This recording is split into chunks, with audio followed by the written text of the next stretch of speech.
سلام عليكم. المرة دي بنصور من الأقصر. هنصور تحديدا مسجد سيدي أبو الحجاج.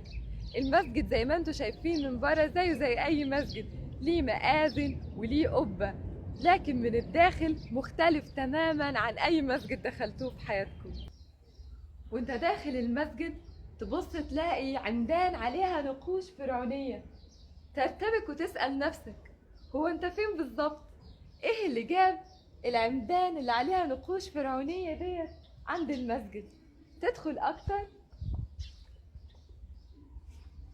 تلاقي المنبر وتلاقي المحراب فتتأكد انك فعلا جوه مسجد، لكن تبص فوق اكتر تلاقي تاني النقوش الفرعونية، فتسأل نفسك من جديد وترتبك هو انا فين بالظبط؟ عشان نقدر نفهم حكاية المسجد ده كان لازم أدخل بيكم معبد الأقصر، لأن ببساطة المسجد مبني فوق جزء من معبد الأقصر.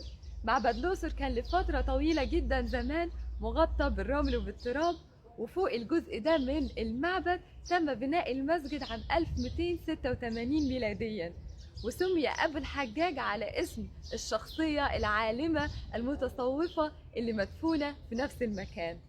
بيقال ان المكان ده كمان كان كنيسة قبل ما يبقى مسجد، لكن لما اسلم من فيه بقدوم ابي الحجاج تم بناء المسجد.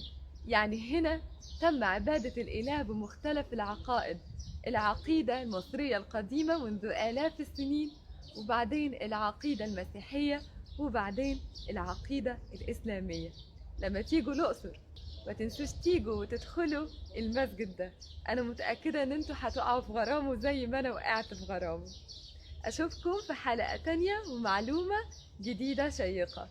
سلام عليكم.